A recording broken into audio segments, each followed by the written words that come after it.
When we talk about who is the best character in a video game, we can refer to multiple different things, and they are all likely to be true in one way, shape, or form. For this video, however, I wanted to base this in multiple factors that go beyond just gameplay. So I decided to split into three different categories. This one being gameplay, flavor, and impact. I have one character in mind already, but I would like to use this time to explain my logic as to why I believe that this character is the best designed character in all of Star Rail, along with a few other odd choices perhaps. So let's start first by defining and going in depth into what is gameplay, flavor, and impact. Starting with gameplay, obviously this is just something like quite as simple as their abilities. Every character has strong kits, other ones have weak kits, other ones have just like some average ones that get on by and can like work pretty well.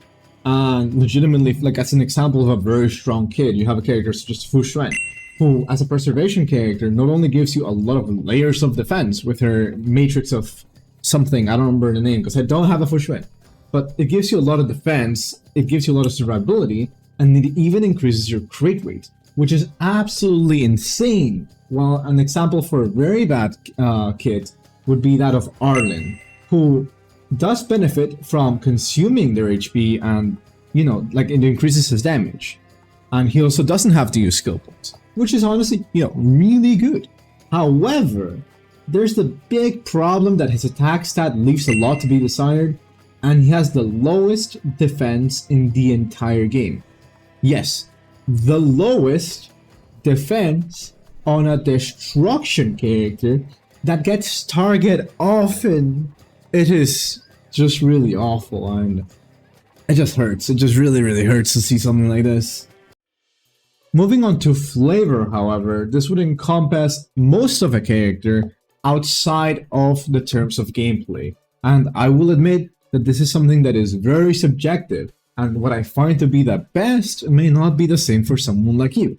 So for this, I would like to use as an example Qing Cue, whose literal Gamba addiction in Celestial Jade is portrayed perfectly within her kit.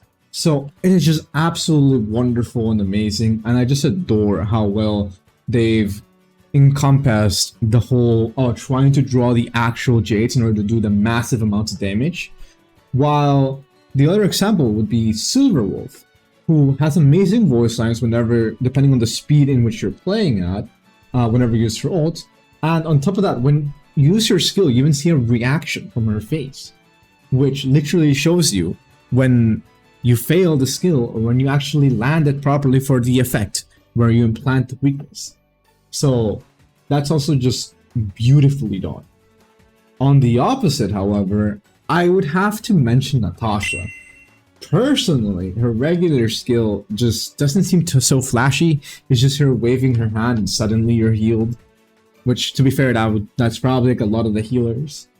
But anyway, I do feel that it doesn't feel as great as like Luocha's, or even Wolfwar's, or even Link's, because she's also a 4-star, right? While her ultimate doesn't do her any favors either, because she literally yeets a teddy bear and then shoots it, decimating it, and I have no idea why. So yeah, that's why Natasha is being listed here. Last but not least, we have impact, which is where I would like to classify the effect that they've had in bringing the world of Star Rail into life. For this, of course, characters with tons of connections will very likely come into mind, and for this you have literally the entire Express crew, since they're the protagonist, the High Cloud Quintet, the Celeron Hunters, the Ghost Hunting SWAT, and so many more characters. So there really is no shortage in that department given the amazing work that they've done in this game. But if I had to pick a loser of this category, it would be hard. And while I would like to say Hook to a certain extent, I can't really say that she's bad either, since she actually shows us what it's like to be a kid in the underworld. They try to be positive, they try to do their best, they're like obviously rowdy and they go in places where they definitely shouldn't be going, like freaking Boulder Town, which is like full with fragmented monsters, but they're still kids nonetheless, and they want adventure. So I do like that a lot. The other character would be Himeko, as much as I kind of hate saying that, because she's one of the protagonists, but I feel like it's mostly because she's just been in the sidelines. The only real moments of importance that she's appeared, I feel, has been during that one storyline with Topaz, when we try to repay the debt for Belobog, and when she saves us with the big laser when we're fighting against Cocolia, right? Beyond that, I feel like we haven't really had many interactions, beyond like obviously some like side quests and stuff like that. The Argenti plotline, she was there, but I felt like she didn't really do too much.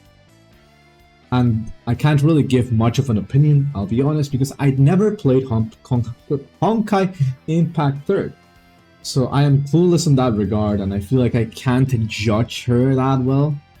As well as Welt. Even though Welt has appeared more, I still feel like I want to have a full picture of him, and I should be looking into the story. Even if I don't play it, I should still look into the story of Honkai Impact 3rd. But with all that out of the way, these are the 3 characters that I consider to be the best designed in all of Honkai Star Rail. Coming at number 3, we have Clara and Mr. Zverog, which are absolutely incredible.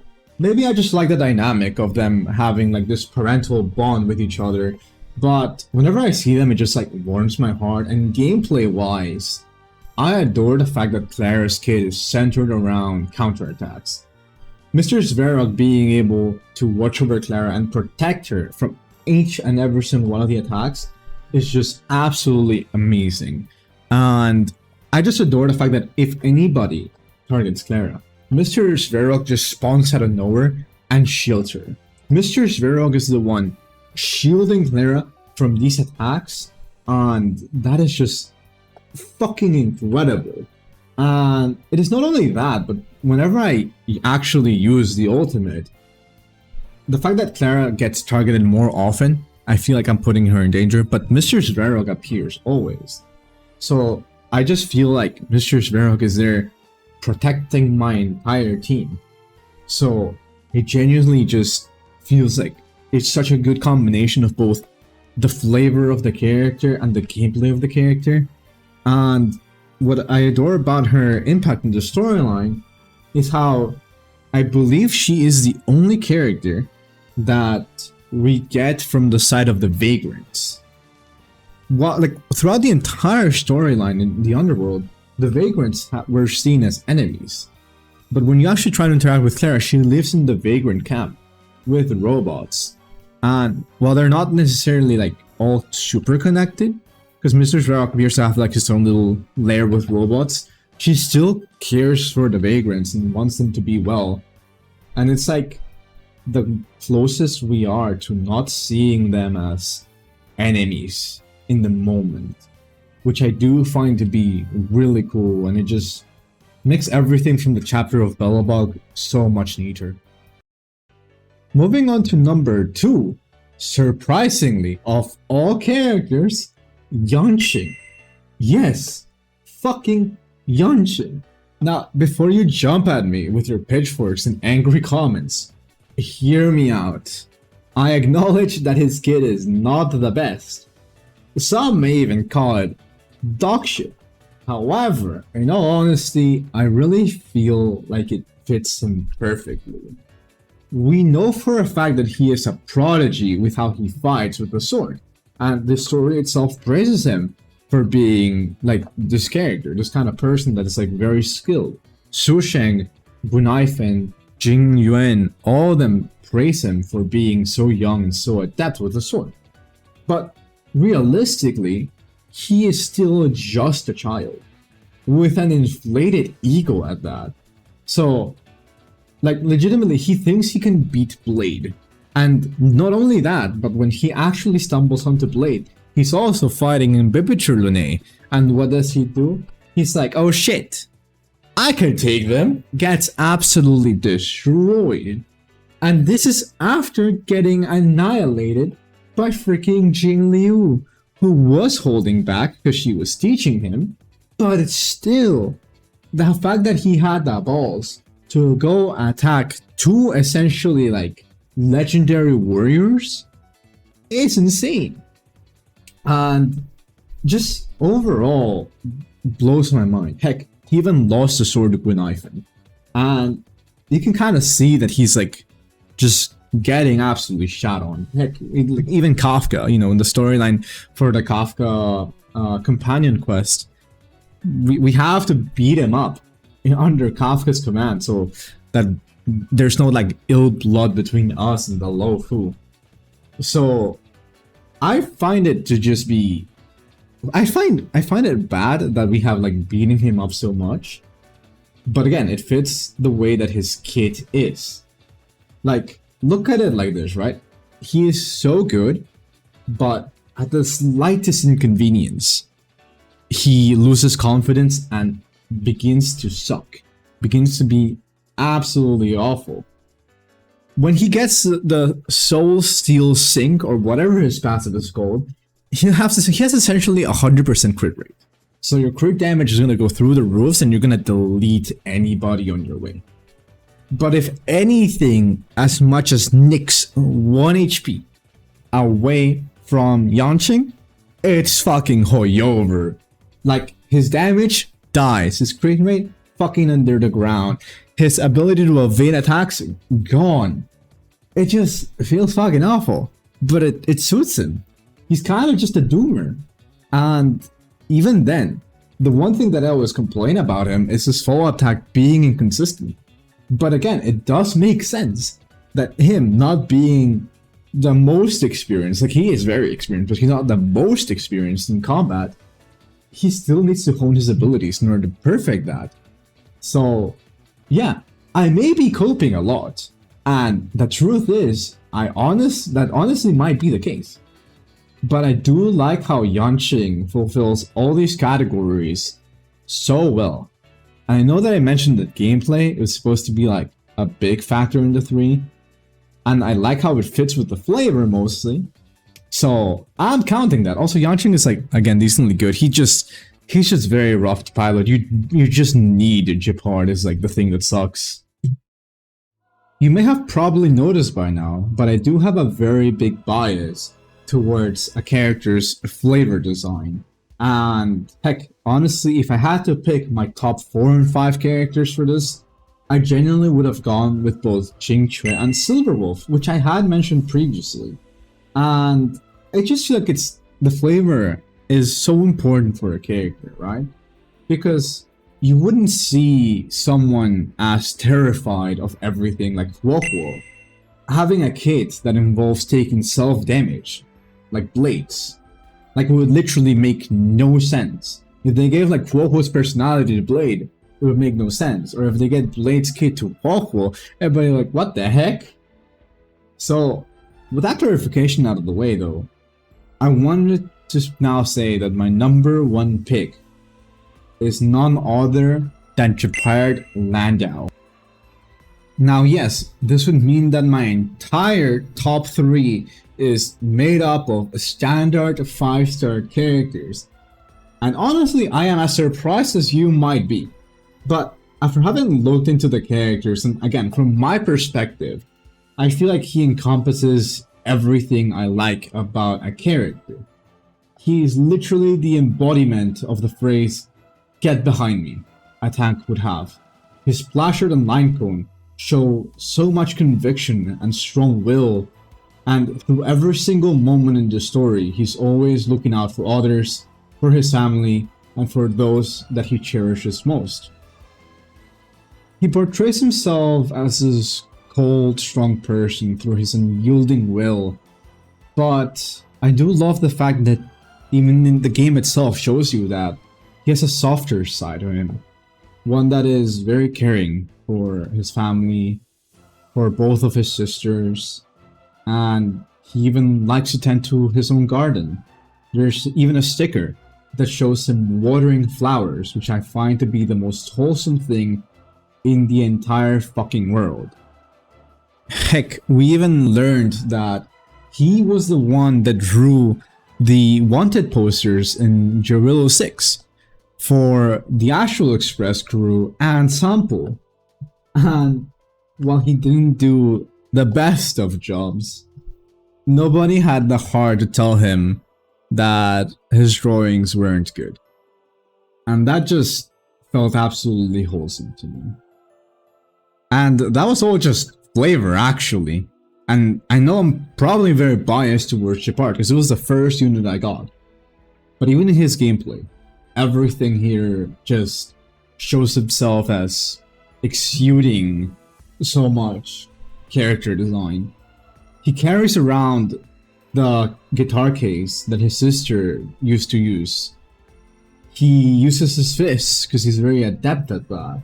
And whenever he uses a skill, he literally freezes an enemy, further showing him as like a captain of the Silvermane Guards. Like when authority tells you to freeze, you know, just perfect.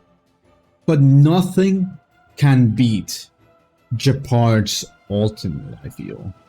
Every action it has behind it, on top of his voice line, they're just incredible. From the moment he starts casting the ability, to the animation, the build-up, up to the moment when he makes that punch into the air and unleashes that gigantic ice shield barrier to fend off attacks to protect his members, the party members, it blows my mind away. It is just the best thing, and that is why I just have to name him the #1 character. Also, because I forgot to write it before in my script, he is able to revive. Again, Unyielding Will. I wrote the Unyielding Will line, but I didn't mention how he revives. So yeah, that's also another thing.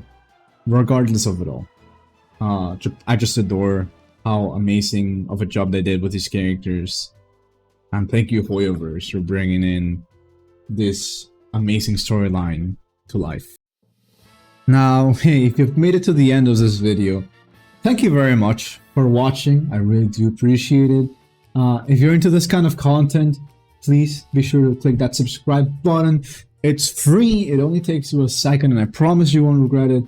I do want to thank this community for having all these discussions, comments, and just these amazing conversations that we're like just sharing through this platform. It really has meant a lot to me. We've somehow been able to pass 130 subscribers, which fills my mind with like so much joy.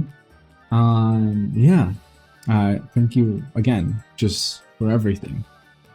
I will be running a giveaway on my Twitter channel to celebrate the Twitter channel. What am I saying? Words. Yeah, I'm gonna be running a giveaway on Twitter in order to celebrate the fact that Penacony is coming in soon, and I wanted to make this video before 2.0 arrived because one, I just felt like I wanted to do it as like a quote-unquote year wrap-up, even though it hasn't been a year of Star Rail. It's still a 1.0 entire wrap-up per se. And two is that I'm going to be making a series on the perfectly designed characters, where I'm going to try to go in depth on characters, storylines, flavors, and everything like that, because just making this video has been a lot of fun, and I want to go further in depth for other characters. So yeah, expect some more new videos in that kind of regard, along with Memory of Chaos and Pure Fiction, of course. And I'll see you on the next one. Bye.